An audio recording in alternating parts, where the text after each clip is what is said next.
All right, good evening tonight. This is a public notice, or not public notice, it's Monday night, September 20th, and we have our special meeting tonight, so I'll need a motion to go into executive session. So moved. Do you need to take a roll or anything, Gloria, on this? All right, I have a motion and a second. All those in favor signify by saying aye. Aye. Aye. Any opposed? All right, we are now in executive session, so we will reconvene up in the conference room.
All right, I'm going to adjourn our special meeting, and then we will call the regular council meeting to order. Let the roll call show that all council members are present other than Lisa Fitzgibbons, and she is on the phone. Lisa, you're there, right? Yes, I'm here. Okay. Mayor, as far as the minutes are concerned, I move approval. Wait, not yet. Okay, I'm getting ahead of you. You're getting ahead of me. Okay. First order of business tonight is our Pledge of Allegiance and our invocation. Is there anybody from the Alliance here for invocation? He did, okay. All right, so Matt, you're going to fill in for him? So please stand for our invocation then and remain standing for our Pledge of Allegiance. Heavenly Father, we thank you for allowing us this privilege to gather tonight in this free country, and we ask that you bless us tonight to make wise decisions that are in the best of all interests of our community. We also ask you to watch over the rest of the world with all the turmoil that's going on, and just help everyone to make the best decisions and help all the people that need it in this world right now, which is a lot. We also ask you watch over our first responders, both here in Casa Grande, as well as all over the world, especially our military who are deployed on the front lines, our Border Patrol agents, our police and fire all across the nation. We also ask that you help with the fires burning and all the tragedies going on, but we know that we'll be stronger for it. And all these we ask in your name, Jesus Christ. Amen. Amen. Please join us in the Pledge of Allegiance. I pledge allegiance to the flag of the United States of America and to the republic for which it stands, one nation, under God, indivisible, with liberty and justice for all. Thank you, Matt. Thank you, Bob. And Mr. Powell, I apologize. I threw you off because I did the roll that's call fine. before the pledge and the invocation, so that's my bad. Okay, so are we down to? I think we already did the roll call, right? Yes. Gloria, have you got that? Okay. Yes, sir. Mr. Okay, involved with the minutes, I move approval of the city council regular meeting minutes from September 7th, and to accept for the record the Park and Recreation Advisory Board minutes from June 24th, and also accept for the record the Casa Grande Planning and Zoning Commission minutes from August 5th, 2021 as presented. Second? All right, I have a motion and a second. All those in favor signify by saying aye. Aye. Aye. Aye. Any opposed? Okay. Minutes are approved. Thank you, Mr. Powell. Claims against the city? Mayor McFarland, I move to accept and pay the claims dated September 1st through 15th, 2021 as presented. Second. All right, I have a motion and a second. All those in favor signify by saying aye. Aye. Aye. Aye. Any opposed? All right, claims are approved. Meeting agenda approval. Any changes, Larry, anything from staff? We have none, Mr. Mayor. Council, anybody? Okay. Seeing none, then I'll take a motion to approve tonight's meeting agenda. So moved. Second? Motion and a second. All those in favor signify by saying aye. Aye. Aye. Aye. Any opposed? Okay. We'll move, no special presentations. We have consent agenda items on tonight's agenda. All items listed with an asterisk are considered routine matters and will be enacted by one motion and one roll call vote of the council. There'll be no separate discussion of these items unless a council member or member of the public so requests, in which event the item will be removed from the consent agenda and considered in its normal sequence of the agenda. Is there any changes from council? Mayor. Staff? Yes, sir.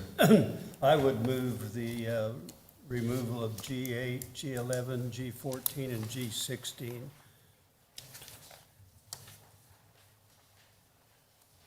So G8, 11. 14 and 16. Okay. Anybody else? Okay, seeing no one else, then I will entertain a motion to approve with the exception of G8, G11, G14, and G16. Is that correct? Okay. Mayor McFarland, I would move for approval of the consent agenda with the exception of G8, G11, G14, and G16. All right, I have a motion and a second. Gloria, can I please get a roll call vote? Councilmember Lavender. Yes. Councilmember McBride. Yes. Councilmember Fitzgibbons. Yes. Councilmember Herman. Yes. Councilmember Powell. Yes. Mayor Pro Tem Huddleston. Yes. Mayor McFarland.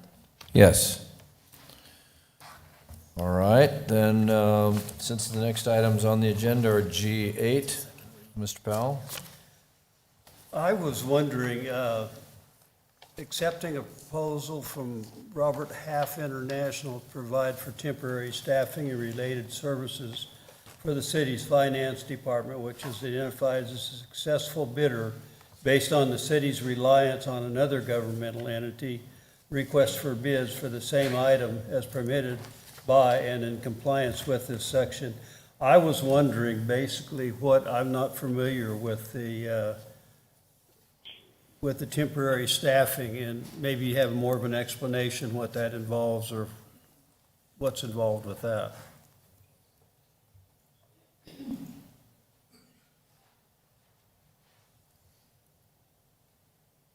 Hello? Good evening. Hi, Joe. Mr. Mayor, Councilmember Powell, we have used temporary staffing before. As a matter of fact, the finance came before this body to request the use of ACRO Staffing Agency as a staffing agency for finance. We are seeking to utilize the services of Robert Half. As a matter of fact, we have staff from Robert Half, but in the event the amount spent on that contract should exceed the amount that is allowable, we decided to bring this matter before the council tonight. Well, thank you for the explanation. I was just out of curiosity why I wanted to hear what the status was on this. Thank you. You're welcome, sir. Any other comments or questions on this? Seeing none, then I will call for an ordinance number, please, Gloria. Ordinance number 3297, an ordinance of the mayor and city council, the city of Casa Grande, Arizona, accepting the proposal from Robert Half Internationals, Inc. to provide for the procurement of temporary staffing and related services, authorizing expenditure of public funds, and authorizing the execution of a contract. Mayor McFarland, I move to approve ordinance 3297 as presented. Second? I have a motion and a second. Gloria, can I please get a roll call vote? Councilmember Lavender. Yes. Councilmember McBride. Yes. Councilmember Fitzgibbons. Yes. Councilmember Herman. Yes. Councilmember Powell. Yes. Mayor Pro Tem Huddleston. Yes. Mayor McFarland. Yes. All right, next item is G11. Mayor McFarland, G11, I was curious from Paul, basically you're taking, to combine all 12 lots in one lot, and just out of curiosity, again, what the need for is to combine those.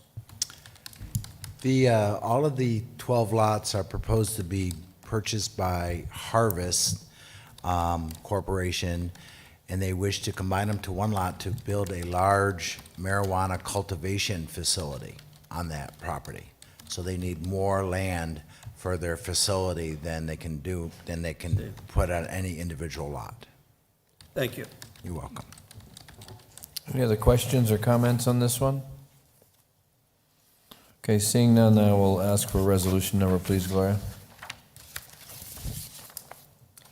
Resolution number 2825.183.4, a resolution of the council of the city of Casa Grande, Arizona, approving the re-subdivision of Central Arizona Commerce Park, generally located at the northeast corner of Burris Road and Peters Road, to combine 12 lots into one lot. Mayor McFarland, I would move for approval of resolution number 2825.183.4 as presented. Second. All right, I have a motion and a second. Gloria, can I please get a roll call vote? Councilmember Lavender. Yes. Councilmember McBride. Yes. Councilmember Fitzgibbons. Yes. Councilmember Herman. Yes. Councilmember Powell. Yes. Mayor Pro Tem Huddleston. Yes. Mayor McFarland. Yes. All right, next item is G14. Mr. Bell? G14, I just was hoping for a little bit more of an explanation. It's G Diamond Ranch is what it's involved with, and there's 317 lots to be platted. 91 lots are less than 7,000 feet. But I was happy, Paul, because it says there's 91 lots that are greater than 8,000 feet, which is exactly our PAD requirement. So I just wanted to say thank you for that. So did you have any questions for him, or just? No, Thank you. I would move approval of, Okay, then let me call for resolution number, please, Gloria. If there's no further, anybody else has any further discussion? Okay, can I get a resolution number, please? Resolution number 2825.211, a resolution of the council of the city of Casa Grande, Arizona, approving the final plat for G Diamond Ranch parcels D1, D2, E1, and E2, requiring the provision of a financial guarantee to secure the satisfactory construction, installation, and dedication of the required improvements and the timing for completion thereof, and authorizing execution by the city manager of supporting documents. Mayor McFarland, I move approval of resolution number 2825.211 as presented. Second. All right, I have a motion and a second. Gloria, can I please get a roll call vote? Councilmember Lavender. Yes. Councilmember McBride. Yes. Councilmember Fitzgibbons. Yes. Councilmember Herman. Yes. Councilmember Powell. Yes. Mayor Pro Tem Huddleston. Yes. Mayor McFarland. Yes. All right, next item is G16. Mayor McFarland, G16 is kind of another pat on the back for the planning department. The setbacks on the Cottonwood Ranch Parcel F, final plat located generally at the southeast corner. And due to noncompliance with required setbacks for construction, the site plan approved by the planning department reflects the home to have a minimum side of 10 foot. However, the residence was built with a 6.1. Accordingly, track M will be reduced from 10 point to 6 foot, and the lot 157 will be increased by width by 4 foot to allow for the required side yard setback. Bless you, Paul.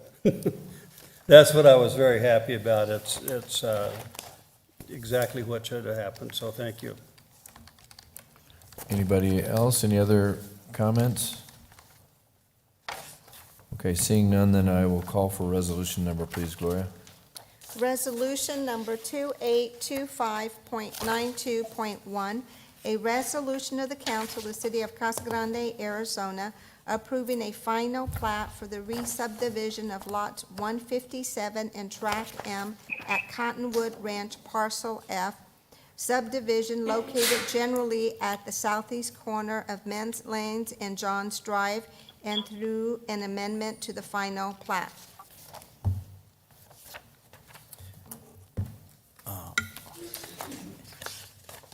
Does somebody want to Mayor approve it? McFarland, I move approval of resolution number 2825.92.1 as presented. Second. All right, I have a motion and a second. Gloria, can I please get a roll call vote? Councilmember Lavender. Yes. Councilmember McBride. Yes. Councilmember Fitzgibbons. Yes. Councilmember Herman. Yes. Councilmember Powell. Yes. Mayor Pro Tem Huddleston. Yes. Mayor McFarland. Yes. All right, the next item on our agenda is item H. that is public comments. So this is the opportunity for anyone from the public who would like to address the council. I would ask that you keep your comments to 3 minutes. Also remember that these are non-agendized items, and therefore the council cannot reply or respond to any comments or questions you might have, but we can direct staff to get back in touch with you and hopefully answer any questions or concerns that you might have. So at this point in time, and then also when you come up, please state your name and your address for our records. I do have some speak cards here. Is it Mary Hank? I hope I said that right. Mary H. I'm sorry, how do you say it, Mary? I said Enoch. Oh, Enoch, okay, thank you. And this is in regards to the Elks Lodge. Can you state your address and stuff for I'm our sorry, records? my name is Mary Enoch. My address is 1840 East Birch Street, Casa Grande, Arizona. Thank you. Okay. I just want to speak on behalf of the Elks Lodge. This is an agenda item, and it is, we are so honored to be a part of the historic occasion that you are going to approve today. And our lodge has been an All-American Lodge for the past 2 years. Only 8 lodges in the United States have that privilege. And it's given because of our contributions and activities to our community. It was 650 plus dedicated members that are very passionate about what we do. And what was really fun was at the Historic Commission, I was there, and they talked about in 1957 how all the movers and the shakers in Casa Grande belonged to the Elks Lodge, and so many decisions were made around the tables in the Elk Lodge and around the bar. So I just wanted to thank you for your consideration. Thank you so much. All right, thank you. It is a public hearing later, so there'll be opportunities to speak at the public hearing. But since you've already spoken for it, then we'll note I that. can talk forever, yeah. Thank you. Yes. And then I have another one here for Anthony Armato. It's a group. They get 12 minutes or no? There are lots of them. They look familiar, Mayor. I know, I think I've seen him before. Anthony Amato, 1345 East 12th Street. Delaney Dickey, 1680 East Angelica Drive. Landon Molia, 2215 North Magdalena Place. T. Ray Lewis, 415 West 10th Street. All right. Good evening, Mr. Mayor and members of the council. My name is Delaney Dickey, and I am president of the Casa Grande Youth Commission. I am here with Anthony Amato, secretary of the Casa Grande Youth Commission, and Tia Ray Lewis and Landon Moglia, commissioners of the Casa Grande Youth Commission. We are very glad to be able to update you on the progress of some of this term's priorities.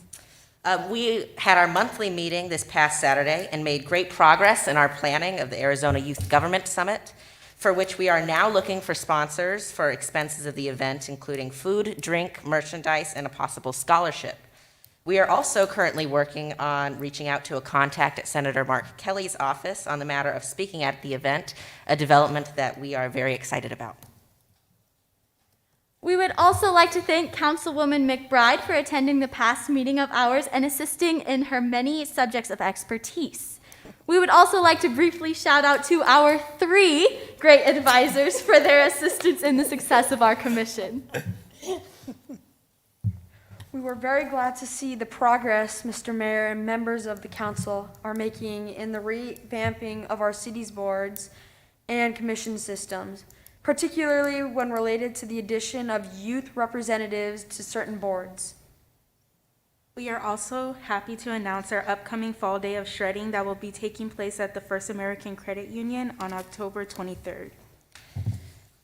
Lastly, we are very thankful to Mr. Mayor and those members of the council that have been in talks with the high school district on excusing the absences of those in attendance at the League of Cities and Towns annual conference, which has become a surprisingly contentious issue.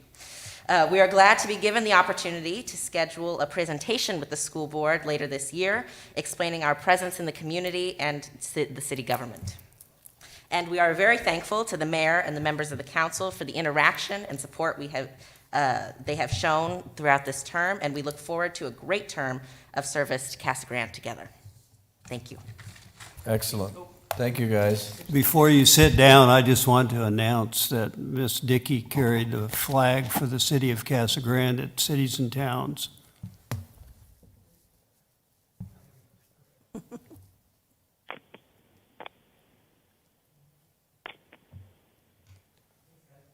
Thank you, guys.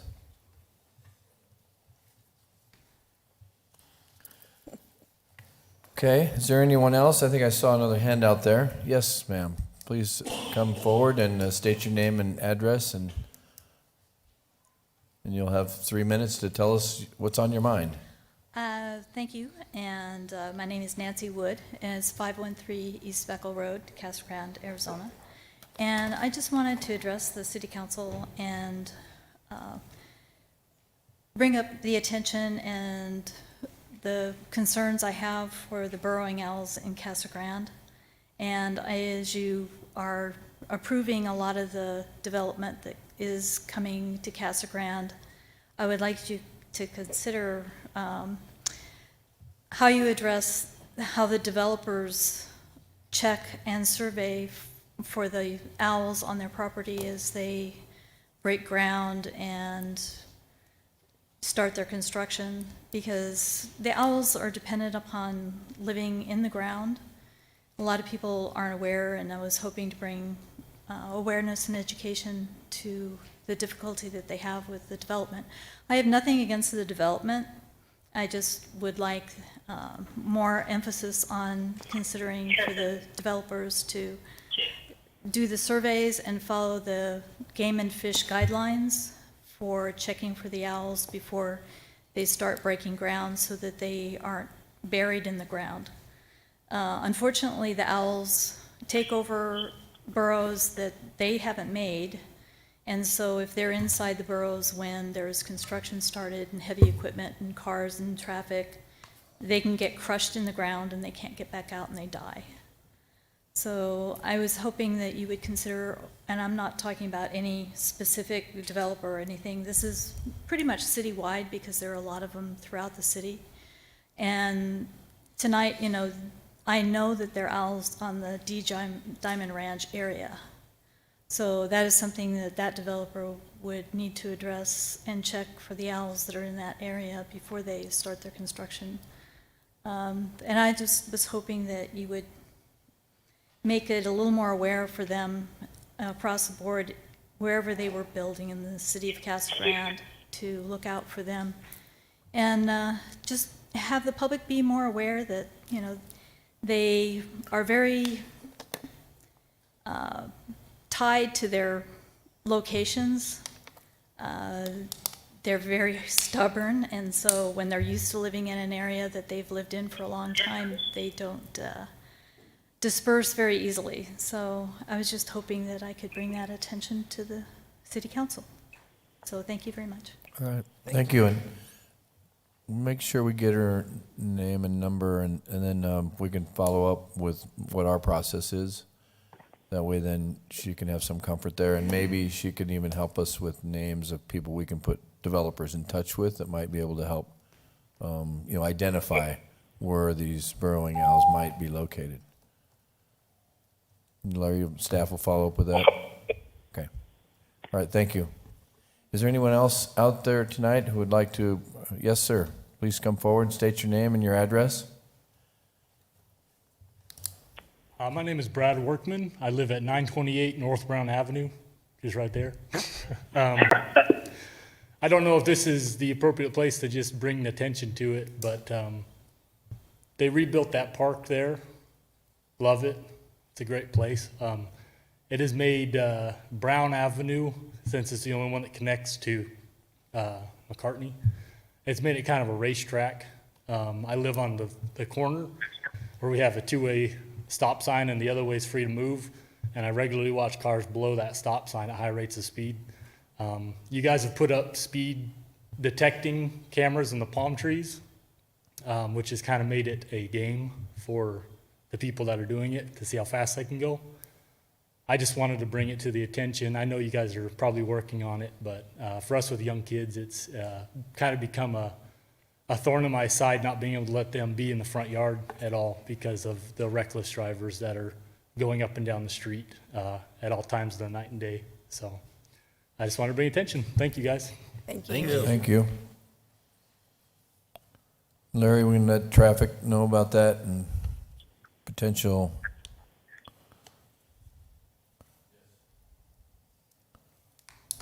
Mr. Chief McCrory, too. We'll make note of that. Okay, thank you. Thank you. Okay, is there anyone else? All right, well, thanks to everybody who got up and spoke tonight. Appreciate the comments, and we will follow up where necessary. I will close the public comment section now, and we'll move to our award of contracts, which is item I on our agenda. And let's start with I-1, ordinance number 3300. Kevin? Staff recommends that the mayor and city council authorize the city manager to execute an service agreement with Kaufman Associates in an amount not to exceed $108,031 to prepare an environmental assessment of 5 acres of land on parcel number 504-03-008A. This is a piece of property that sits to the southwest of the rodeo grounds. You actually access it in the same area that you access our archery range, which is directly west of the rodeo grounds. Staff has identified these 5 acres to develop a parachute landing zone. This is in a direct response to our issue with the FAA and the development of our corrective action plan. We are procuring this through an airport general services contract that the city council approved, and that's contract number 0121-4, with the understanding that the individual projects, as they come up, would come back to council for scope and fee, and that's what we're doing here. They will perform the duties of this environmental assessment for this property so that it meets all the requirements of the NEPA, which is the, I know I have it somewhere here, the National Environmental Protection Act for the FAA, so that we can hopefully get our corrective action plan approved and then bring us back into compliance and become grant eligible in the very near future. So with that, I'd be happy to answer any questions. Kevin, is I-2 related? It is not. Okay, all right. Bob? Kevin, what is involved in the environmental study, and what's the ultimate result or plan for that property? Are we going to grade it or just leave it alone as a LZ, or? Actually, following the direction of the FAA, we've already graded the area and created the landing zone. Now we have to go back and do the environmental assessment. Oh. And what that does is it makes sure that we identify and address any environmental issues that might be there, whether that be environmental impacts to the surrounding area, any culturally sensitive items that might be found there. We just have to go through the process. It's a very public outreach process so that we ensure that we're not doing something that's going to have a negative impact on the surrounding area. So that's Okay. pretty much what it is. Thank you. Anyone else have any other questions? Lisa, any questions? No, I'm good, Mayor. Okay. All right, seeing none, then I will call for an ordinance number, please, Gloria. Ordinance number 3300, an ordinance of the council of the city of Casa Grande, Arizona, accepting the proposal for professional services from Kaufman Associates, Inc. to provide an environmental assessment, authorizing expenditure of public funds, and authorizing the execution of a contract. Mayor McFarland, I would move for approval of ordinance number 3300 as presented. Second? I have a motion and a second. Gloria, can I please get a roll call vote? Councilmember Lavender. Yes. Councilmember McBride. Yes. Councilmember Fitzgibbons. Yes. Councilmember Herman. Yes. Councilmember Powell. Yes. Mayor Pro Tem Huddleston. Yes. Mayor McFarland. Yes. All right, next item on the agenda is I2, consider approval of ordinance number 3301. Thank you. Staff recommends that the mayor and city council authorize a total spending authority of not to exceed $500,000 and authorize the city manager to execute a contract with Kaufman and Associates in an amount of $482,274 to prepare the airport's master plan update. City Council authorized staff to apply for ADOT aeronautical grants to complete the airport master plan through Resolution 5281. Staff has accepted the reimbursable grants and is now ready to begin this project. And again, we're going to be using the 5-year airport general services contract that you previously approved through Ordinance 3249. With the understanding that each of these projects would come back once we had scope and fee for these projects. And the objective of the airport master plan is to provide the community and the public officials with proper guidance for future development, which will satisfy aviation demands and be wholly compatible with the environment. The airport users and tenants, local community representatives, city staff, Arizona Department of Transportation, their aeronautics group, Federal Aviation Administration, and Kaufman Associates will be identified as the members of the Plan and Advisory Committee. And the airport master planning process will be a very public process, and we will have public outreaches with those TAC members and the public so that we can get their input and really let the community and the airport users drive what this master plan looks like.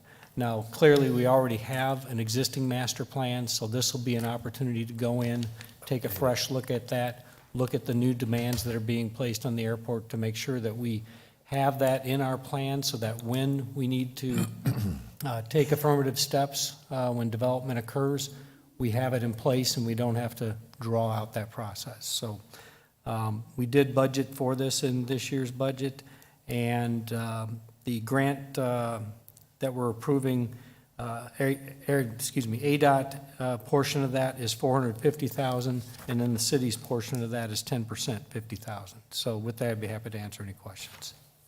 So it's basically ADOT funded. Yes. Good.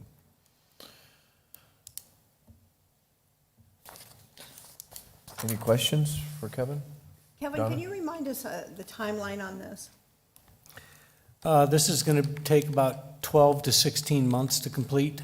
I don't think it'll take longer than that, but it is a pretty long, intensive process. The last time we did it, I think it took us 18 months. And you're working with the Airport Advisory Board? Yes, yes, and they approved this at, I think their meeting 2 meetings ago. Okay. They approved bringing this to city council. Okay, good. Yeah, use them as much as you can. Absolutely. Anybody else have any comments or questions? Lisa, anything? No, I'm good. Okay. All right, seeing no other comments or questions, then I will call for an ordinance number, please. Ordinance number 3301, an ordinance of the council of the city of Casa Grande, Arizona, accepting the proposal for professional services from Kaufman Associates, Inc. to update the Casa Grande Municipal Airport Master Plan, authorizing expenditure of public funds, and authorizing the execution of a contract. Mayor McFarland, I move to approve ordinance number 3301 as presented. Second. All right, I have a motion and a second. Gloria, can I get a roll call vote, please? Councilmember Lavender. Yes. Councilmember McBride. Yes. Councilmember Fitzgibbons. Yes. Councilmember Herman. Yes. Councilmember Powell. Yes. Mayor Pro Tem Huddleston. Yes. Mayor McFarland. Yes. All right, next is I3, consider approval of ordinance number 3302. Good evening, Mayor and City Council. Tonight, staff is recommending the authorization for the purchase, or I should say authorization, the sale of real property, Lot 4 in Phase 3 of the Airport Industrial Park, authorizing the expenditure of public funds for reasonable and customary closing costs, and authorizing the execution of documentation by the city manager. 2006, the city approved and recorded 26-lot plat for Phase 3 in the Airport Industrial Park. Today, the city has approximately 23 of those plots still remaining for sale. The city has received an offer on Lot 4, which is platted about 1.98 acres for $108,900 an acre from 42 Real Estate LLC. The purpose is to construct approximately 7,700 square foot distribution facility that will employ between 16 and 20 individuals. The city will receive approximately $215,622 for the purchase. I stand ready to answer any questions. Bob? Is there a requirement for development once they buy this property, or is it? Yes. Go ahead. Councilman Helston, Mayor, to Councilman Helston, yes, there is. We're working with the draft of the purchase agreement, but typically what we've included in there is a time frame for construction. Okay. And so with the authorization you've provided, the city manager will fine tune that purchase agreement, but there is going to be some language in there that encourages the construction. Okay. All right. Thank you. Matt? Is this a aeronautic-related company or just a? It is a logistics-related company. Lot 4 is situated in the westernmost part of the Airport Industrial Park, so It's not we one don't. of our airport, our direct access lots. Let's get some stuff out there. I've been trying to sell it for a long time. We're working on it. It's coming. Anybody else have any questions or comments? Okay, Lisa, anything? No, I'm good. All right, Thank you. then I'll entertain an ordinance number, please, Gloria.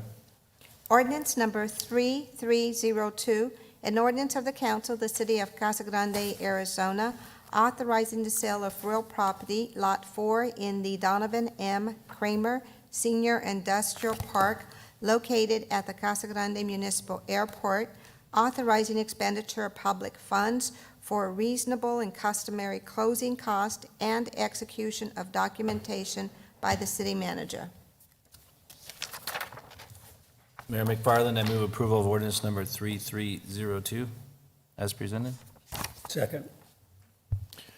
Richard, I just want to say thanks for your presentation. Kevin, you too. All right, I have a motion and a second. Can I get a roll call vote, please? Councilmember Lavender. Yes. Councilmember McBride. Yes. Councilmember Fitzgibbons.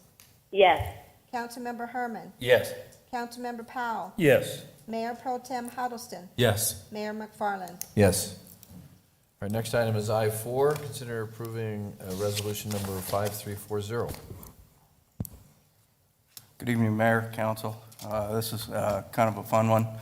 So staff recommends the mayor and city council award a contract for professional design services to J2 Engineering and Environmental Design LLC for a design concept report documents for the Florence Boulevard streetscape design in an amount not to exceed $130,000.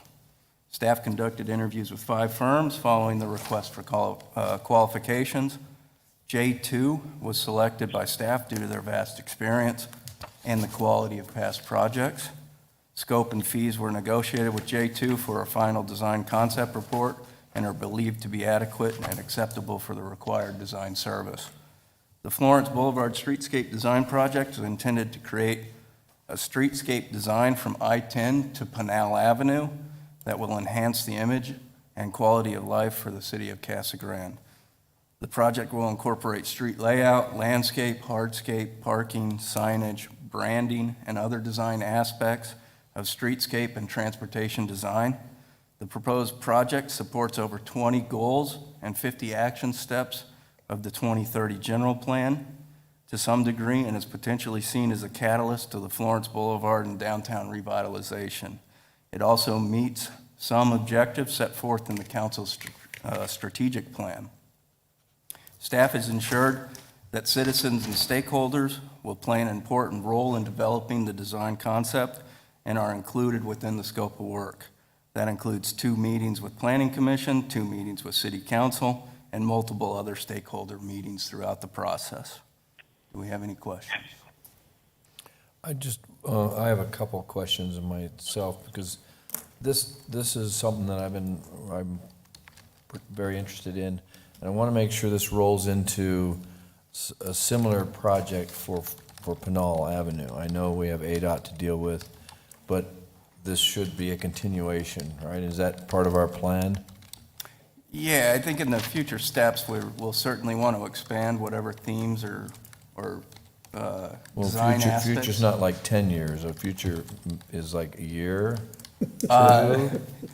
Well, I mean, it depends on what our wallet looks like, I guess. All right, well, I'm planting the seed, so let's make sure it's in our plan. Move forward with all that. We also have some signage, some entry monumentation stuff that's kind of tied to this, but we actually have set aside some funding to actually do some implementation of it after the design's complete.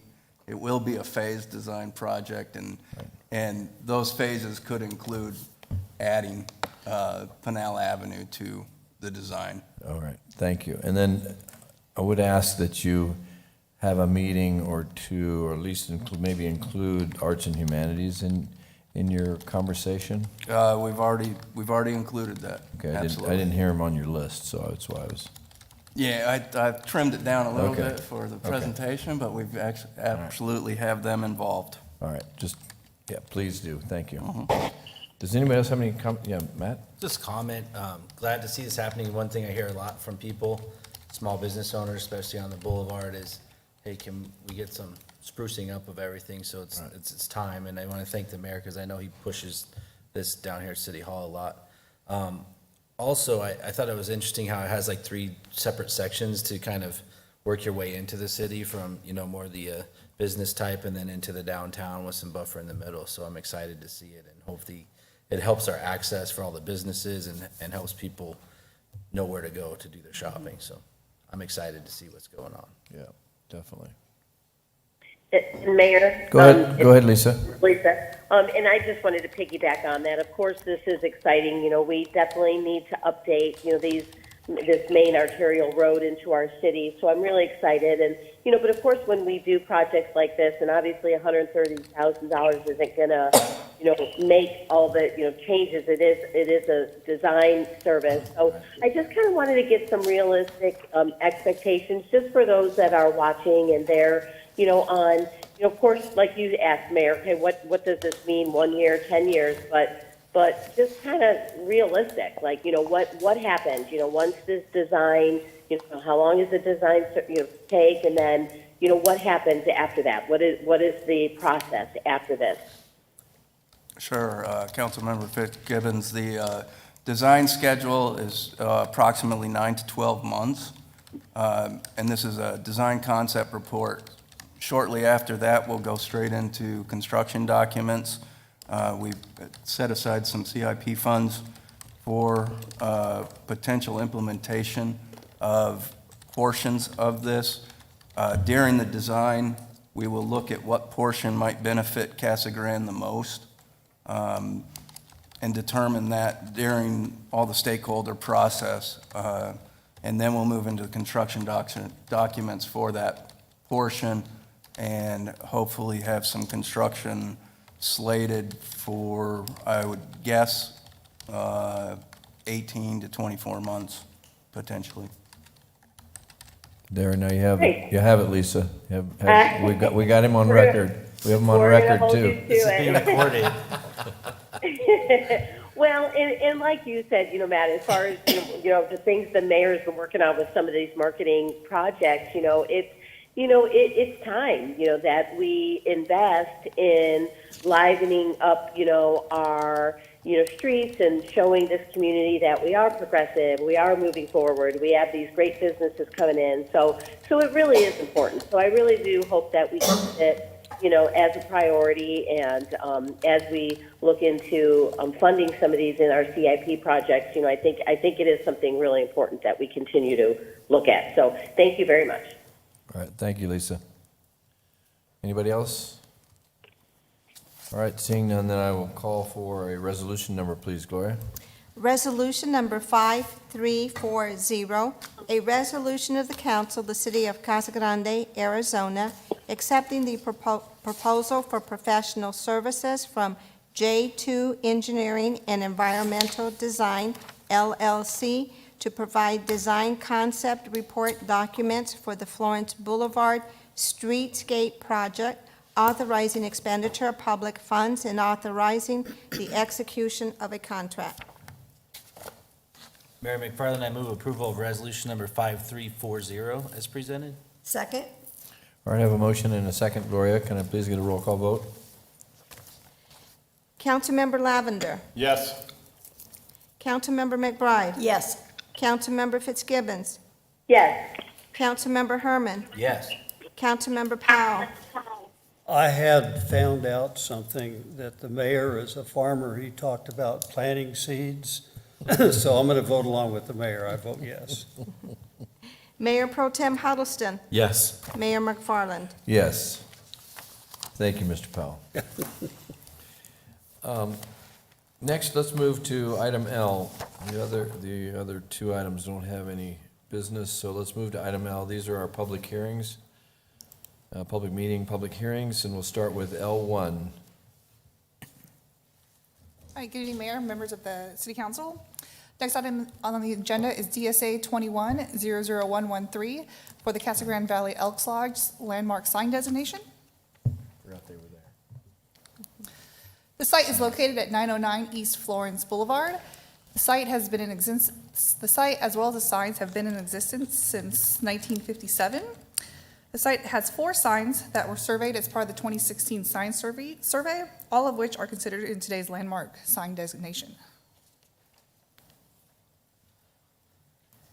As part of the analysis to determine the eligibility of a landmark sign designation, staff reviewed the historic preservation element of the 2030 general plan, city code, including the historic preservation ordinance and the landmark designation, as well as the landmark sign criteria that was created in the 2016 sign survey.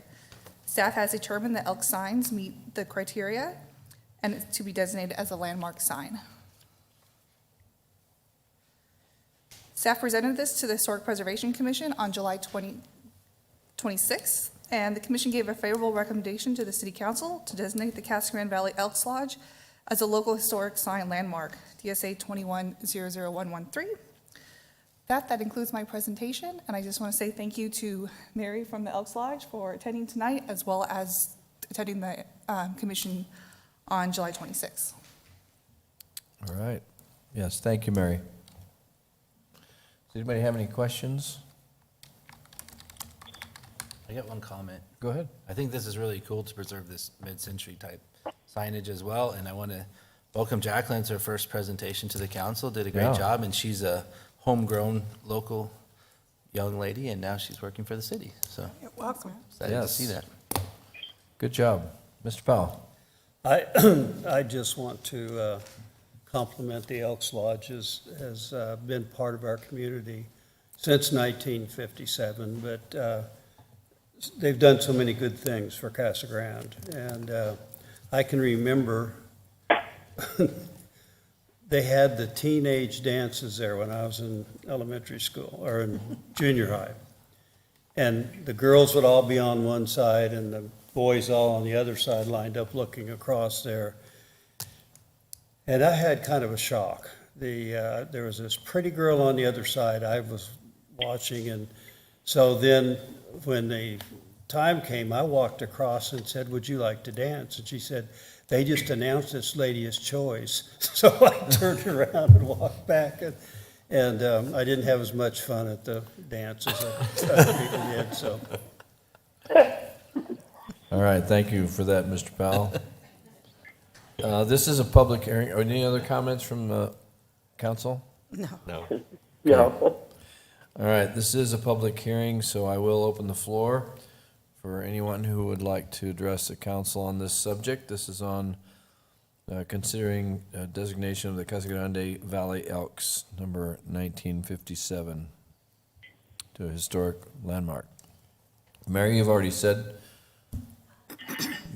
I think you sold it in. Any other comments? Okay, seeing none, then I'll close the hearing and we'll call for an ordinance number, please. Gloria?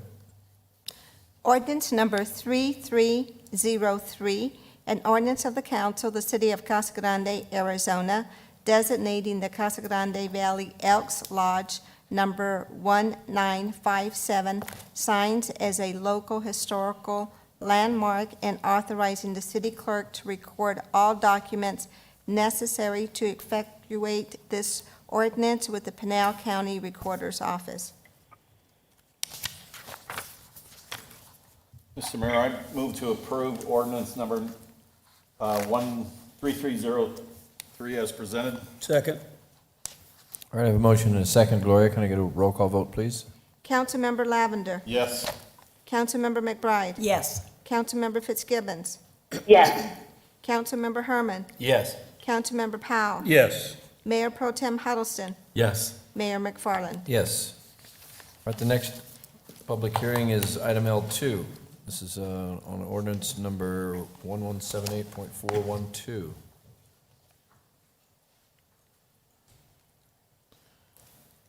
You got your whole department up here tonight, don't you, Paul? Good evening, Mr. Mayor, members of council. This request in front of you is for a zone change for 40 acres of property currently zoned urban ranch, and the request is to I-1, which is the city's garden and light industrial zone district. The location of the property is on the south side of Hannah Road, west of Sunland Gin Road. And the I-1 zone will allow a much wider amount of uses compared to what's currently allowed in the urban ranch zone district. I-1 is more appropriate considering the area's commerce and business general plan designation. And any development on this site would require consideration of a major site plan in front of the Planning Commission. In considering zone changes, there shall be 3 criteria that have to be evaluated. At Planning Commission, these 3 criteria were discussed and they did recommend approval. Essentially, it's that the action's consistent with the general plan and it conforms with a range of identified uses, densities, and intensities of the general plan, and that the zone change is considered necessary and proper at this time to meet the land use needs of the city. Through the evaluation of this criteria, it was determined that this would be an appropriate zone district. I-1 is included as an appropriate zone district within the Commerce and Business General Plan land use category. One of the action steps in the general plan is to develop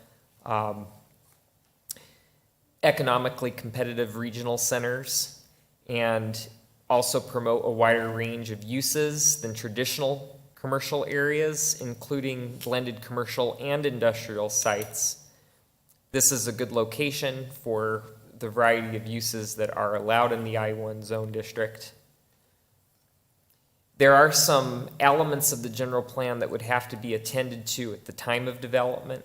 The applicant doesn't have any specific plans for this site as of yet, so as I mentioned, the next step, should council approve this zone change, is for a major site plan to be presented, and staff in concert with the Planning Commission would review to ensure that it met these requirements, such as a maximum floor area ratio of 0.35, at least 10% of open space, and also at the time of development, there would be the requirement for 40 feet of additional right-of-way abutting the site, or if deemed necessary by the city prior to development. Lastly, we do consider this necessary and proper at this time to meet the land use needs of the city. I-1 is appropriate and necessary due to the fact that specifically within this location, it does have nearby railroad and I-10 interchange access. At the August Planning Commission meeting, Planning Commission has made a unanimous recommendation that City Council should approve this zone change, subject to 3 specific conditions that's been forwarded within your RCA. and incorporated as part of the ordinance. And that concludes my presentation. Anybody have any questions or comments? Lisa, anything? No, Mayor. All right, this is a public hearing, so no more comments from the council. I will open the floor to the public. This is on the rezoning from UR, which is urban ranch, to light industrial, which is down next to some of our light industrial now.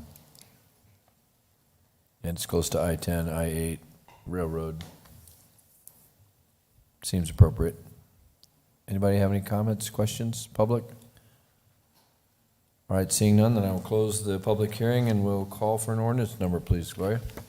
Ordinance number 1178.412, an ordinance of the council of the city of Casa Grande, Arizona, amending zoning ordinance 1178 in its subsequent amendments by changing the zoning from urban ranch to garden and light industrial on approximately 40 acres of the property generally located south of Hannah Road and west of Sunland Gin Road, Casa Grande, Arizona. Mayor McFarland, I would move for approval of ordinance number 1178.412 as presented. Second. All right, I have a motion and a second. Gloria, can I please get a roll call vote? Councilmember Lavender. Yes. Councilmember McBride. Yes. Councilmember Fitzgibbons. Yes. Councilmember Herman. Yes. Councilmember Powell. I'm voting yes, and I'm happy that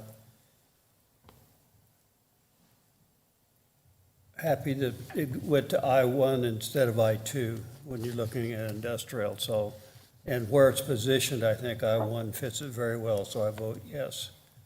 Mayor Pro Tem Huddleston. Yes. Mayor McFarland. Yes.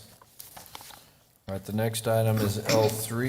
This is to consider our community development block grants for the program year 2020. Mary Ellen?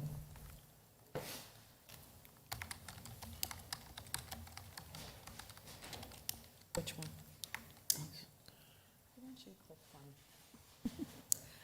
Hello, Mayor. This is and actually an council. evaluation. It is. Okay. This is our consolidated annual action or performance and evaluation report. It's CAPER. And this covers July 20th through June 21st. And if you recall, that includes a lot of the CARES funding. So we are recommending that you approve the program year 2020 Community Development Block Grant Consolidated Annual Performance Evaluation Report. The City of Casa Grande had prepared the CAPER report as required by the federal regulations. The report details project accomplishments as well as expenditures throughout the period for the Community Development Block Grant Program. The purpose of the report is to measure the extent of the jurisdictions meeting their priority needs, goals, and strategies as outlined in our consolidated plan. A 15-day public comment period on the report began on September 1st through September 15th. A copy of the plan was posted online, and a hard copy was available in our office to give the public an opportunity to comment on the CAPER. No comments were received. So I just wanted to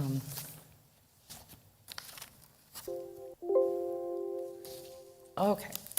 So with the public services that we authorized for spending, this was the regular allocation money. So Seeds of Hope, they have their Senior Connections program.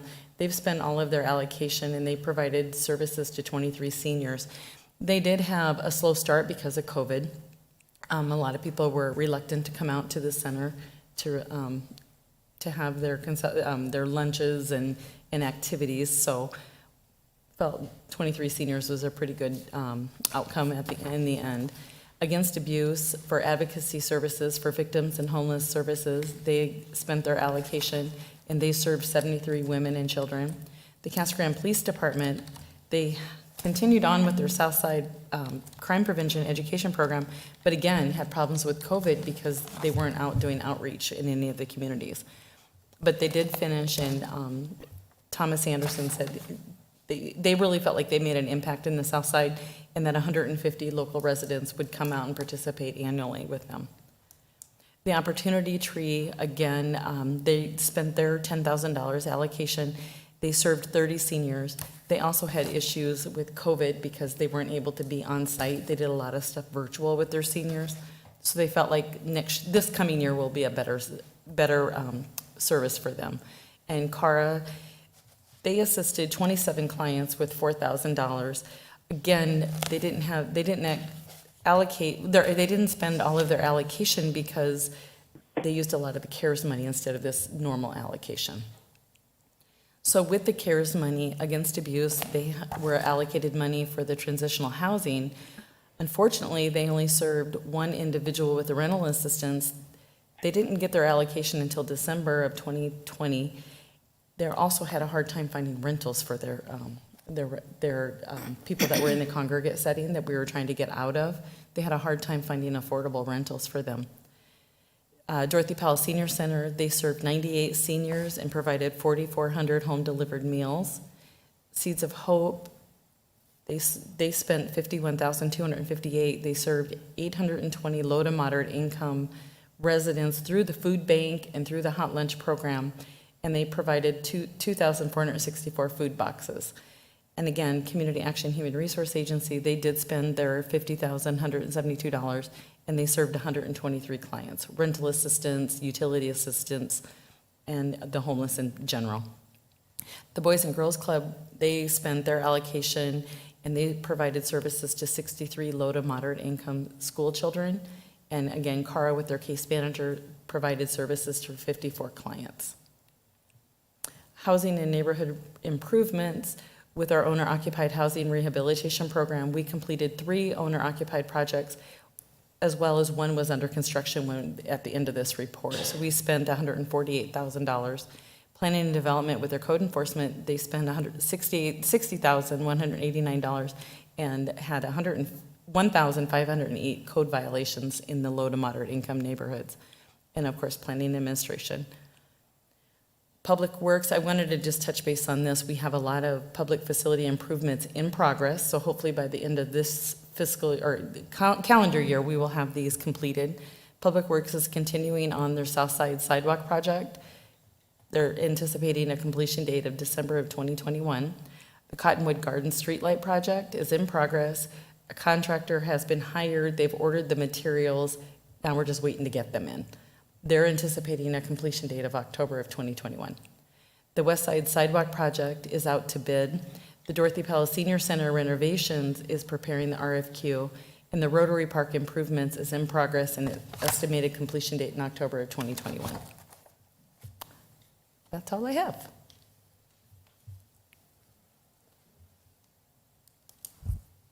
Mary Ellen, do we perform any audits on any of these to make sure, that the money's being spent properly? Because we're kind of all over in terms of dollars that were spent versus number of people who benefited. Right. And some of them look pretty high versus the number of people who got service. And I'm not saying there's anything wrong with it. I'm just asking if we audit that. Yes. Because I know there's some federal requirements in there too as well, so. Right. We have a monthly report that we ask for how many services they're providing. So a lot of the, I'm just going to take like Dorothy Powell Senior Center. They service the same people every month. So if you want an unduplicated account, then we ask them at the end for that. So like the 123 people, they helped them a lot of times? Correct. Okay. Potentially they could, yes. Okay. And I asked them on this particular report to give it to me unduplicated. Maybe then we could look at it like how many times they issued service, if that might give us a better per service cost, or. We you know what I probably mean? have that.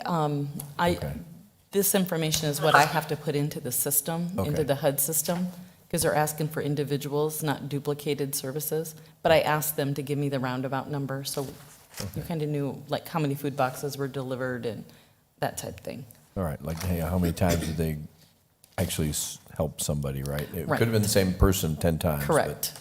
But that counts in my mind, that counts as somebody spending time helping somebody. Correct. They all have to keep data on each individual person, so Well, they're, maybe that's a different way to look at it, if we could maybe look at that. If it's going to be a pain, don't. But just from my standpoint, I look at numbers and I look at number of people helped. Right. I'd like to see how many times they actually did service, or they performed service for the money. That would be a So different way. you want you want duplicated numbers? You want to Yes. see a total? Yes. Okay, Yeah, and I do have that. yeah, I mean, okay, thank you. Mayor. Ms. Powell? One other thing, Rotary Park was mentioned. Is there a way we could get the entrance to not be an alley?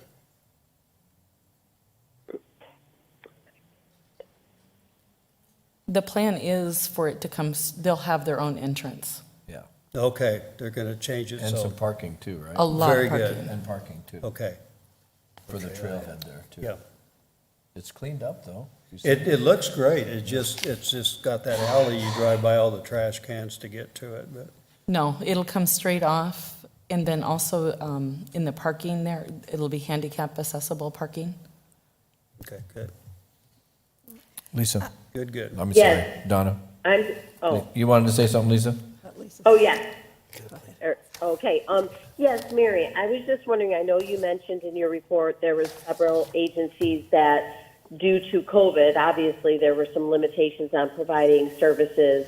So how does that affect us with the federal requirements? I mean, does it hurt us at all? I would imagine with COVID, obviously, I'm sure there's some flexibility and everything, but I was just curious how it affects us. Does the money, is it okay for it to roll over to the next year, the allocations for 2020? And is it going to hurt us at all, or any of the agencies? It doesn't hurt us, but we do need to expend our funds. Okay. So you're making sure you're communicating that with those agencies? Like, okay, we got to get this done. Correct, and we have offered some extensions to some of the organizations because of the restrictions they've been under, so. Right. Yes, we do have to expend our funds, though. Okay, thank you, Mary. Donna? And to follow up on Lisa's question, because that was one of the questions I had, but if they do not expend those funds, what happens to them? They go back to the federal government? No, we can reallocate them to another You can reallocate them. program. And is there a date that we have to do that by so that we are in compliance with? We have 3 years. Okay. Okay. And the other thing I just want to mention, I mean, I was looking at the report and all the different groups that we provide services to, and these are the folks and the organizations that really needed it the most. And, when we look at, we're always talking about the diversity of our community and helping those people and looking at the low income and the ethnic and racial backgrounds of some of the folks that we've been able to assist. I think we need to be really proud of that. But the organizations that are receiving these funds, I do believe that we need to be a little bit stricter on how they're spending and how long it's taking them to spend. Obviously, COVID changed the way we lived the past year or so, but we can't continue to use that as an excuse. And so I would say I would like to see, that money expended, and if not, obviously reallocated. But for me, I think to look at those that were not able to perform. All right, anybody else? All right, seeing none, this is a public hearing, so I'm going to open the floor to anybody in the audience who would like to address the CDBG funds, or what we call a Community Development Block Grant, and the Consolidated Annual Performance Evaluation Report that we will be sending to the federal government. This is the HUD money that we spend, Housing and Urban Development. Sorry not to use an acronym. Anybody else? Anyone? Okay, seeing none, then I'll close the floor and ask for a resolution number, please.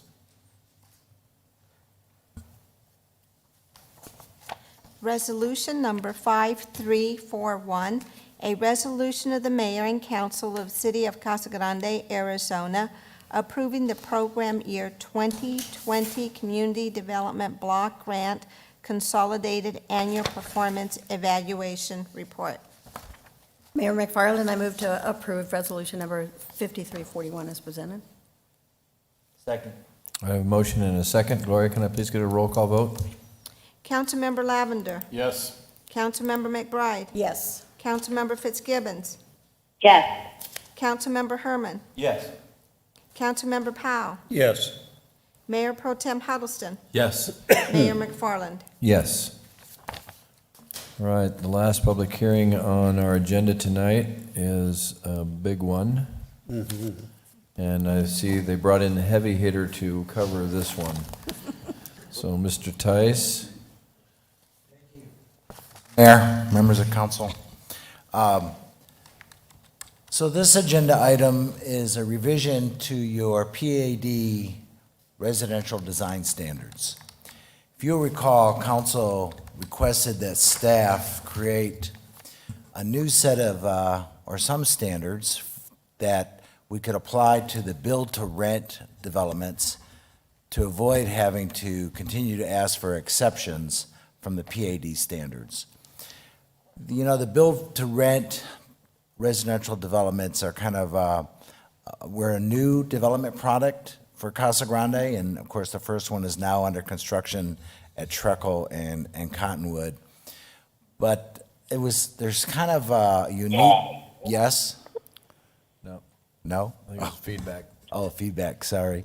They're kind of a unique product in that they're a hybrid between a single-family development and an apartment complex. They're, of course, designed just to be rented and not owned.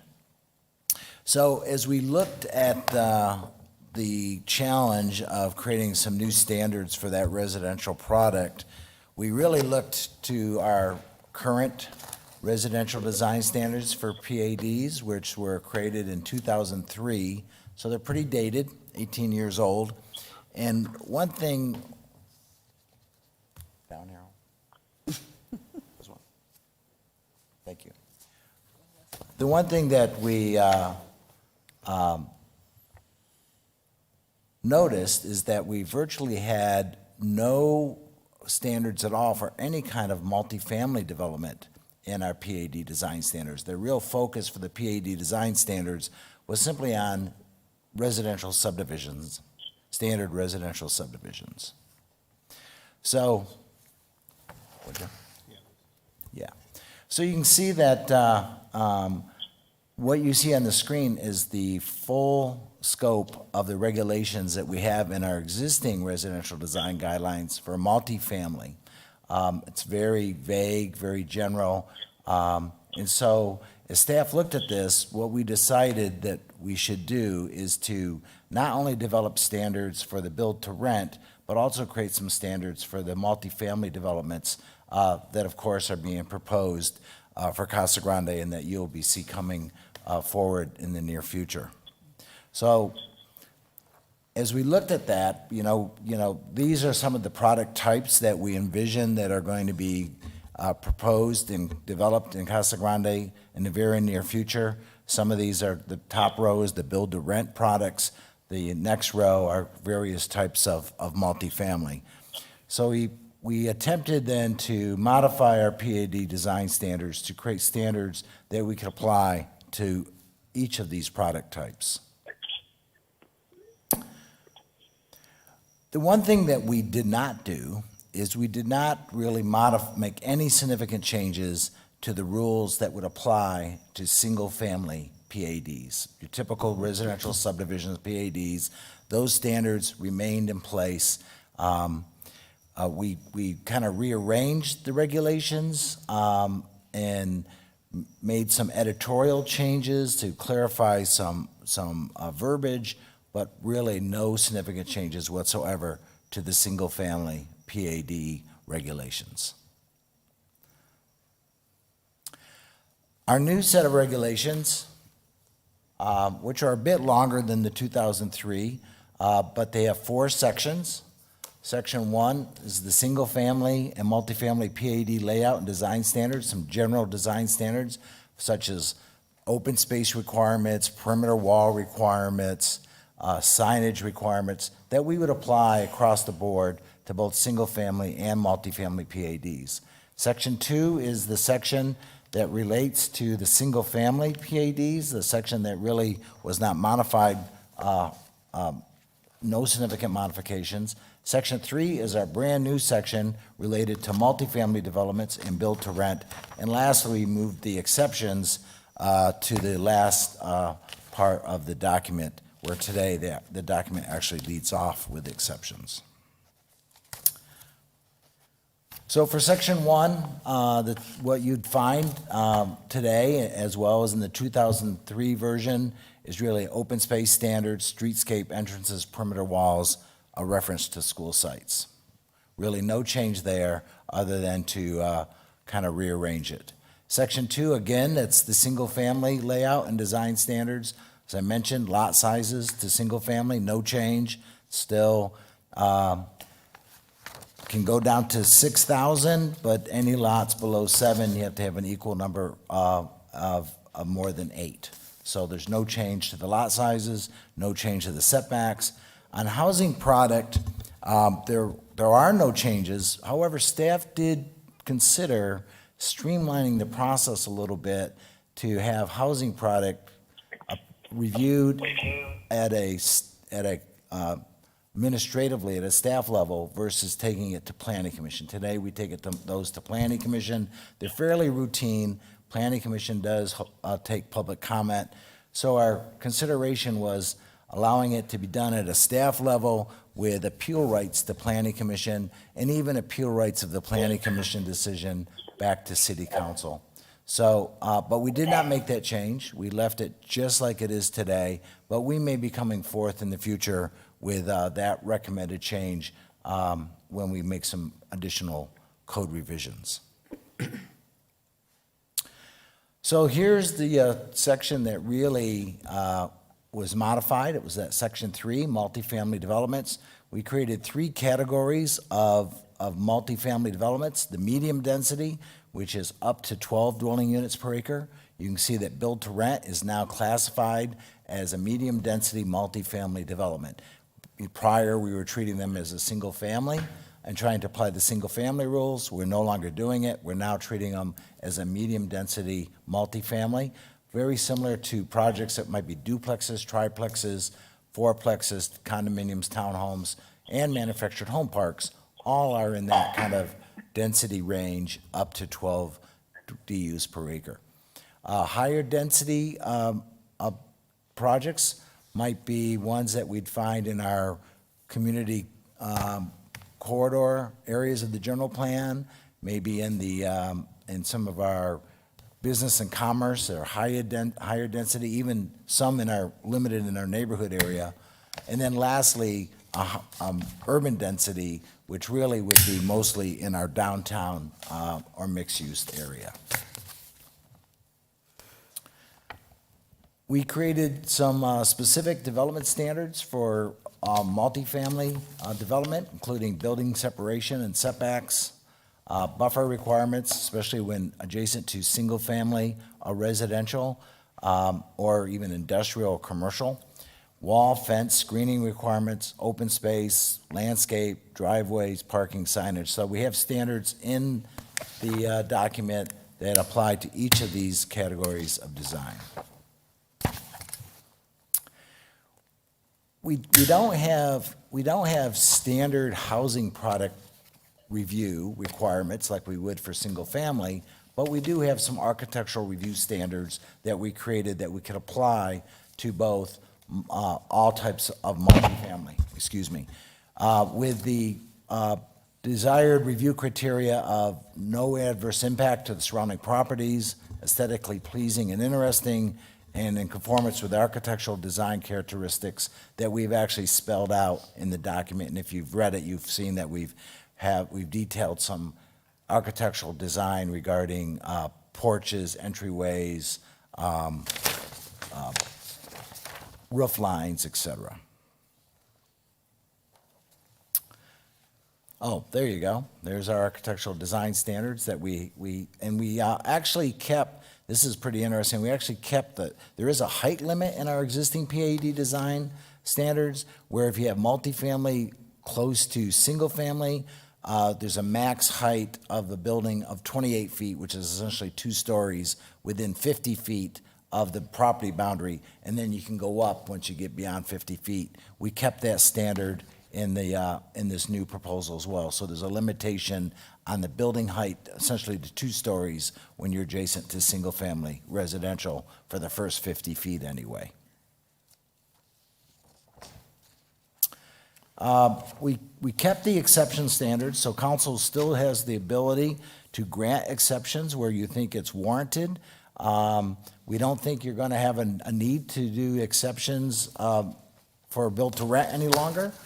There may be other examples. We did modify exception 2 to clarify that there's an affordable housing exception that's applicable to our neighborhood strategy areas, which is our low and moderate income neighborhoods, really, as identified in the 2030 general plan. We did reach out with a stakeholder process where we sent this proposal to all developers that we knew who were working on build-to-rent projects and apartment complexes, both consultants and developers, to get their review and input. In general, everyone indicated that the proposal was acceptable. We did receive some feedback asking us to reduce a proposed 25-foot building setback from adjacent single-family residential zone property. Some applicants preferred that setback to be 20 feet or 15 feet. Staff did not make that change. We believe that the 25-foot setback, when adjacent to single-family residentially zoned properties, is an appropriate setback to ensure compatibility. Planning Commission did hold a public hearing and voted on 7-0 to recommend that the mayor and city council approve the adoption of these revised 2021 residential design standards for plan area developments. And that concludes my presentation, Mr. Mayor. Thank you, Paul. Nice work. And thank you for getting this done. Mr. Powell. This is one of my happiest nights. And I really appreciate how you've done this, and we didn't lose the old. We have some new that were added to it, and I think Joseph had a lot to do with it. Joseph Horn, you can take a bow. I'm really, really happy that this is available now. You guys, this is great. Good job. Thank you. Matt? Yeah, this is interesting. It's a great time to do this. It's a great time to do this because at the League Conference, a lot of the seminars that we went to were on multifamily, affordable housing. And as I've said a few times, one way for the city to help with affordable housing is we don't build houses, but you provide us some tools in this document to help us bring affordable housing to the city. So I'm glad to see that. And the buffers to the single-family residential, I'm glad you kept those because that's always a point of contention, which you obviously that's your job, so you know what you're doing there, so I appreciate that. And you guys have done a great job tonight. And the neat thing that I've been heard about and learning is the density of these type of projects. And I know that Casa Grande would like our rural character too, and an interesting concept I've been researching is that density in certain places allows us to keep our rural heritage in other places because we're getting the people, and the people that want to live in smaller areas are there concentrated.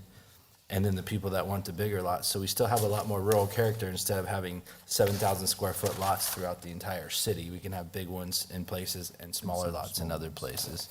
And the quality of these products, is a lot of questions that we get. But as we can see from our existing multifamily that have gone up in the last few years, the projects we've been seeing, the quality is there, the aesthetics are there. It's something you want in your community to provide people other housing options because we talk about it all the time with all these new jobs that are coming to town, with all the new people that are coming down. We need places for them to live.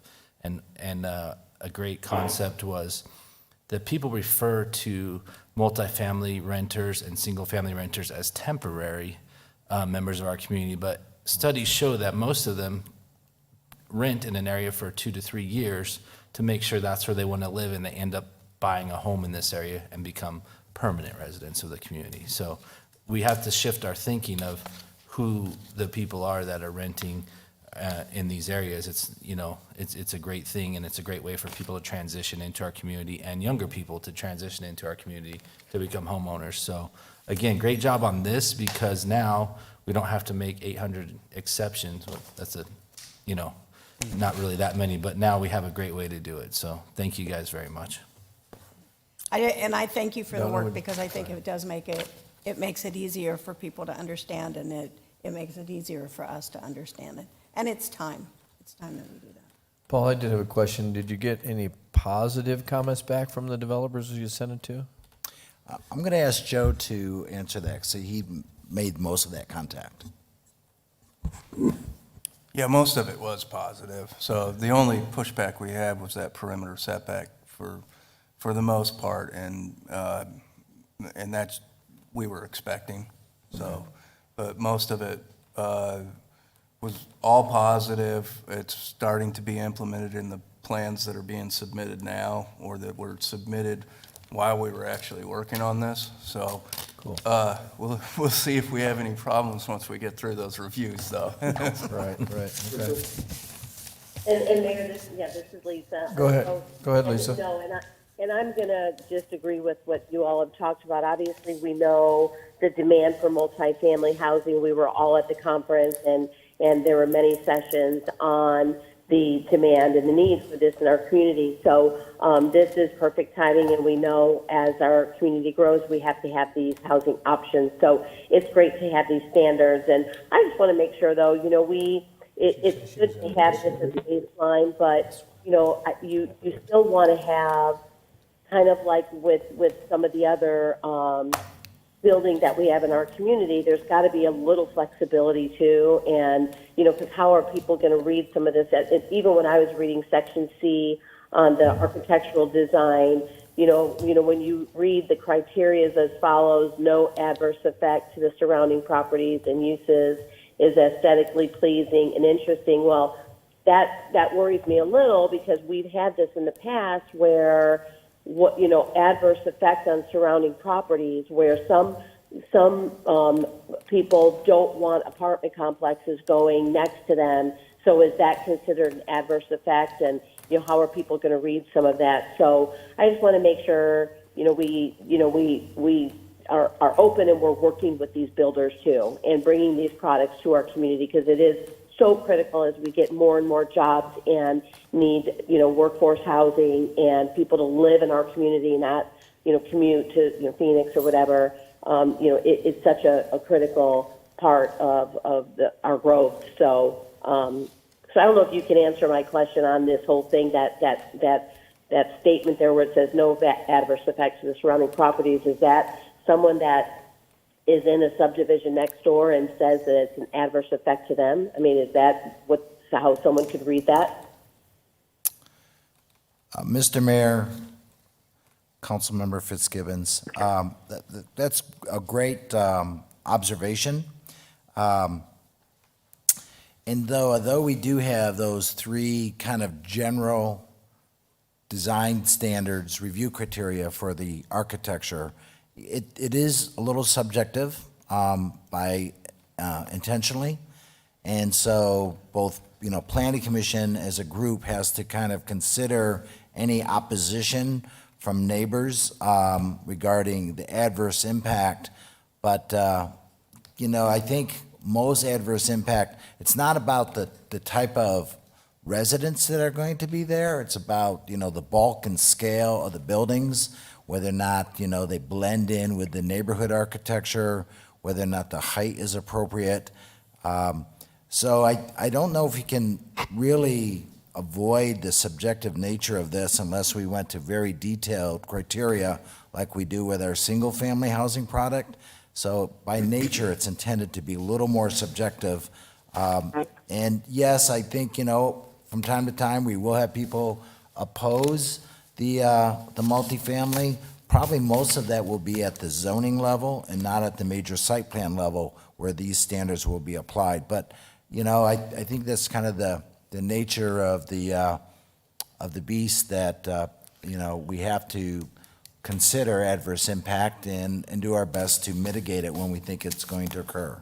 And Right, and you guys do a great job at that. You really do. So, but no, I appreciate it, and I know this is definitely timely. I'm happy to see this. And Lisa, this is actually within the residential design standard, right? It's not talking about the zoning piece, which would be the part that would impact a neighbor based on what they think the other apartment complex is going to bring in. So it's at a different level. Right. Well, it still could be this level a little bit, but yeah, I understand what you're saying, though. Okay. Any other comments or questions? All right, this is a public hearing, and we're actually looking at resolution number 5342 and also ordinance number 1397.17.54. We can do the public hearing for both? The public hearing is really only Just for the first one? zoning piece. No, the resolution is solely a technical piece. Okay. Where we make it a public record, and the ordinance actually adopts it. So our Okay. public hearing is on the ordinance. On the adoption. ordinance itself, all right. Thank you, Brett. That's why you're here, appreciate it. Keep us straight. Anybody have any comments from the public? I have opened the floor for any public comment. All right, seeing none, then I'll close the public hearing and we'll call for a resolution number first. Resolution Comment number from council? 5342. When you're ready, I've got a question or a comment. Oh, you want to make the comment now? Go ahead. Sure. I think one of the biggest things that have happened over the last year to year and a half is the addition of having, if something's next, compatibility. And that's where we get into a lot of the issues with people that have really high-end homes and some that do differently, and everybody is, as long as you're compatible with who's next to you or it's been worked out, I think that really helps avoid a lot of the complaints and those type of things we get. Good word. All right. Anything else, anyone? All right, then I will call for resolution number, please. Gloria? Resolution number 5342, a resolution of the mayor and council, the city of Casa Grande, Arizona, declaring as public record that certain document entitled 2021 Residential Design Standards for Planned Area Developments. Mayor McFarland, I move approval of resolution number 5342 as presented. Second. All right, I have a motion and a second. Gloria, can I please get a roll call vote? Councilmember Lavender. Yes. Councilmember McBride. Yes. Councilmember Fitzgibbons. Yes. Councilmember Herman. Yes. Councilmember Powell. Yes. Mayor Pro Tem Huddleston. Yes. Mayor McFarland. Yes. All right, the second half to L4 is approval of ordinance number 1397.17.54. Any further discussion on that item? We've already held the public hearing. Well, the public hearing was on the first part. Public hearing was on this part. We just need to- Oh, on this part, okay. I'll get it, Brett, I promise. All right, so, not seeing any more comments, then I will call for an ordinance number, please, Gloria. Ordinance number 1397.17.54, an ordinance of the City of Casa Grande, Arizona, adopting 2021 residential design standards for planned area developments by reference, amending City of Casa Grande City Code Section 17.40.015 to reflect the adoption of the new standards, establishing severability of the various sections of the ordinance, and establishing an effective date. Mayor McFarland, I move to approve ordinance 1397.17.54 as presented. Second. All right, I have a motion and a second, Gloria. Can I please get a roll call vote? Councilmember Lavender. Yes. Councilmember McBride. Yes. Councilmember Fitzgibbons. Yes. Councilmember Herman. Yes. Councilmember Powell. Yes. Mayor Pro Tem Huddleston. Yes. Mayor McFarland. Yes. All right, that is tonight's business, and we have one item left, two really, is reports. And Lisa, I'm going to start with you. Actually, I don't have too much, Mayor. I think you and Donna are going to report on the homeless count. Unfortunately, I wasn't able to do it on Friday, but we, of course, have been planning it for several weeks, and I know Mary Allen is there today. And even though I wasn't there, I really do want to thank everyone that just, coordinated this. So I'm anxious to hear how everything went, but I do want to thank Mary, her staff, the police department. Chief Leos has been so wonderful, as you guys know, in all the homeless efforts, and Sun Life working with them, trying to get staff out there in the fire department. So even though I wasn't there, I know I've been trying to be active in all this. So I'm looking forward to hear how it went, and I'm glad you guys were able to get out there. So thank you, and that's it for me. You missed our 5 a.m. roll call. I know. All right, Donna, we'll go with you next. All right, well, and as Lisa said, we had the homeless count on Friday. I felt it went really well. Unfortunately, you walk away feeling very blessed with what you have. Everybody was very appreciative. I know that at one location, there was a small hut that was built, and I think 5 people walked out of that when we woke them up at like 5:30 in the morning, and they were very appreciative, but they were, could tell where they were at in their lives. So it was disappointing, but I hope that we got good information. Mary did a great job, along with Wendy, at the police department, and, we didn't have as many volunteers as we've had in the past, but we still got the job done, so I'm looking forward to finding out some information about that. Get the number. Yeah. I did want to mention that also right after that, I came to City Hall where we had the last final trust board meeting. Hats off to Scott and his staff. I really want to thank Ron Curry and Connie Wright, who has been part of the trust board, along with past Mike Henderson. They have done a really good job, and I will personally say educated me about the ins and outs of what we need to do to make sure that our employees are kept safe. And so you'll be getting a report, follow up on that. I wanted to publicly thank Kent Volkner from the County Attorney's Office. He did an excellent job at the Board of Supervisors meeting talking about the Census 2020. Found it very interesting what he talked about. So if you haven't had the opportunity to listen to that, you can go back.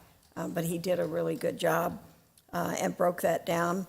The police department has the beat team. They've had 2 meetings. There's a couple coming up next week. I've heard really good results back from different folks that have attended. So, and then also congratulations, the Elks Lodge is here. They did the first responders dinner, and we had 2 officers, Scott Tracy, and then communications, Elisa Ramirez, that received awards. And I heard that was well attended by many of the folks around the county. So, and then lastly, I know Holly's here. I was so proud when I watched Channel 3 last night. If you have not seen the story that they did about small communities and business owners rallying back from COVID, they really highlighted Casa Grande, talked to 4 or 5 local businesses, the Chamber, Holly, and it was just a great article. I've had a number of people send me comments about how it talks about how small towns can be a good thing, and it made us really twice, actually. proud. It aired twice last night. It aired on 3 and 5, I believe, but I saw it on 3. So Yeah, I saw it twice on 5. great job, Holly. And that's it. Thank you, Donna. Mr. Lavender?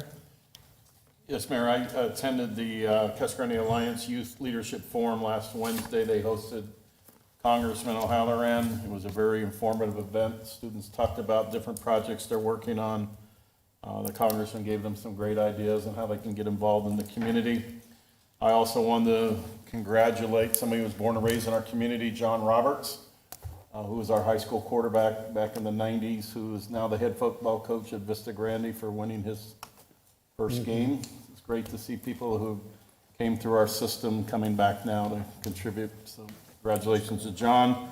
Also, the Vista Grande principal, Glenda Sully, is retiring next week, and thank her for all her service to our community. John has a proud dad, too. He sure does. He sure is. Mr. Powell? I would just comment, the underpass, you go through it a lot, Matt.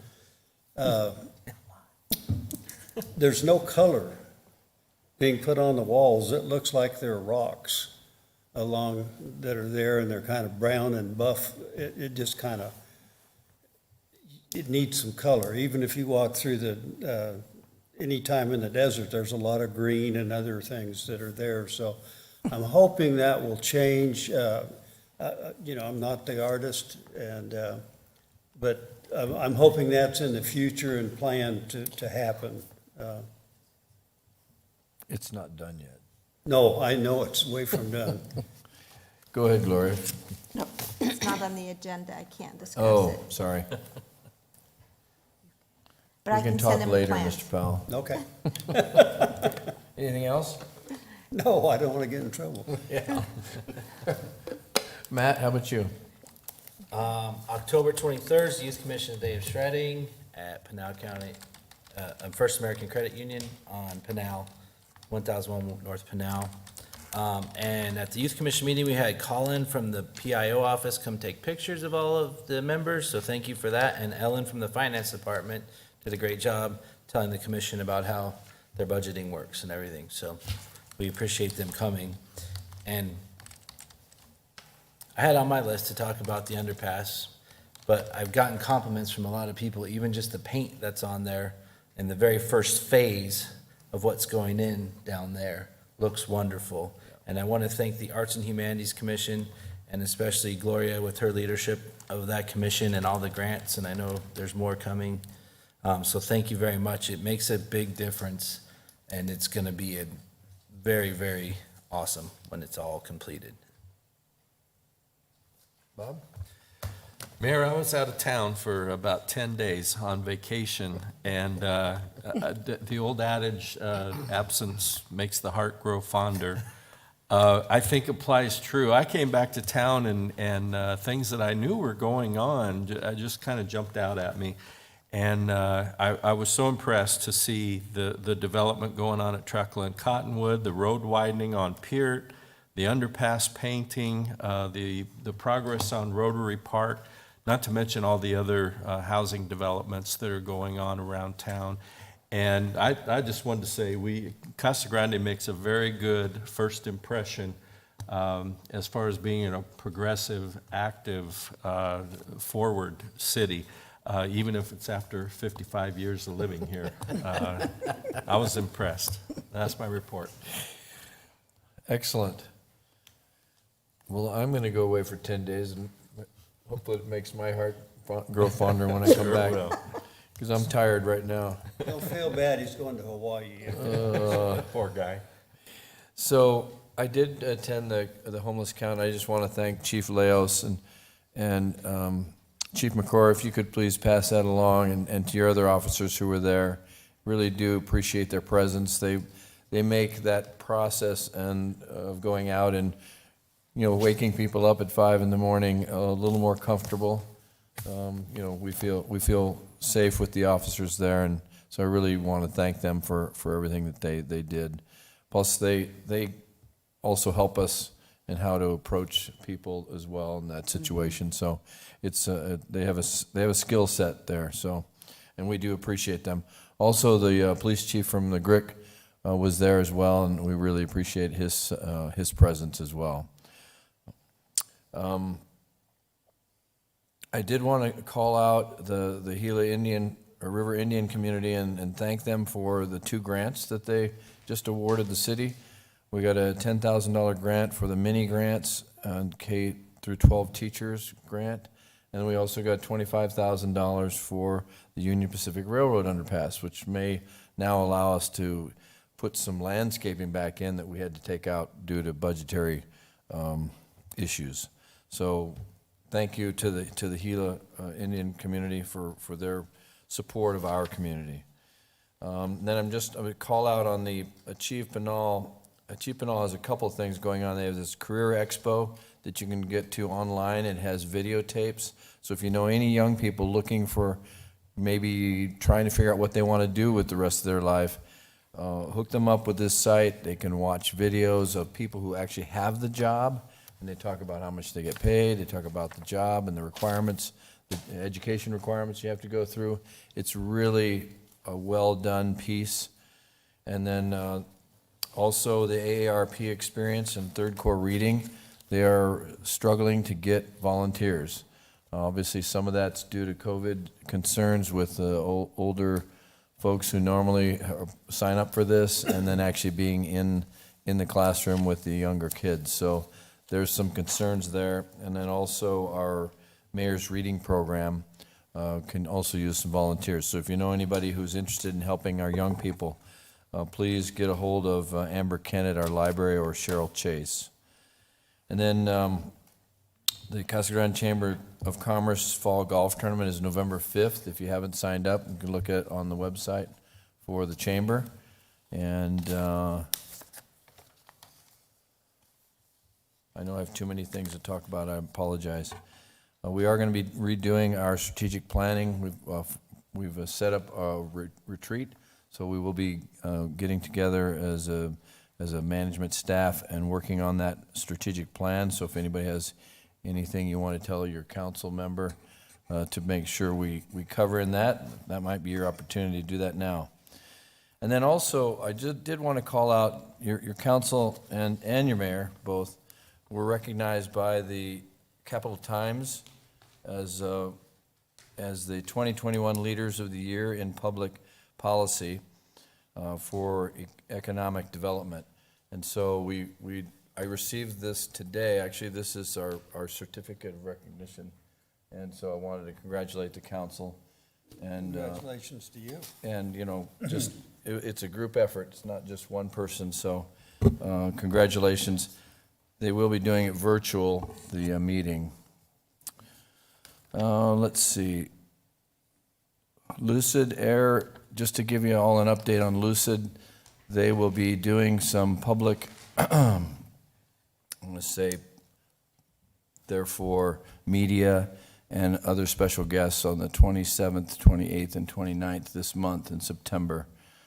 My guess is, and I'm speculating here, is that they probably will be announcing their first production vehicles that week. So that's purely a guess, but keep your eye on the newspaper, and hopefully we'll see some actual production vehicles come off the line. I know they're going to allow some of their guests at these events, 27, 28, 29, to drive one of their cars. So that could be pretty exciting, and unfortunately, I won't be here. So I know, I miss all the fun stuff. Yeah, thanks, Matt. Also an update on the PRTA, which is the Pinal Regional Transportation Authority. Last week, the board just approved their TIP, which is their transportation plan, and so that's been completed. We're working on intergovernment agreements now to also then set up all of the projects that were approved in the RTA, which was voted on by the voters, and each one of those projects has to have an IGA. So we have 3 of them for the city of Casa Grande. It's Thornton Road, it's Peters Road, and it's Courtson TI, which is the traffic interchange at Courtson and I-10. So those are the 3 primary intergovernment agreements that we will be working on with staff. Actually, the staff's already sent it back to the PRTA. We're just waiting for them to finalize it and come back.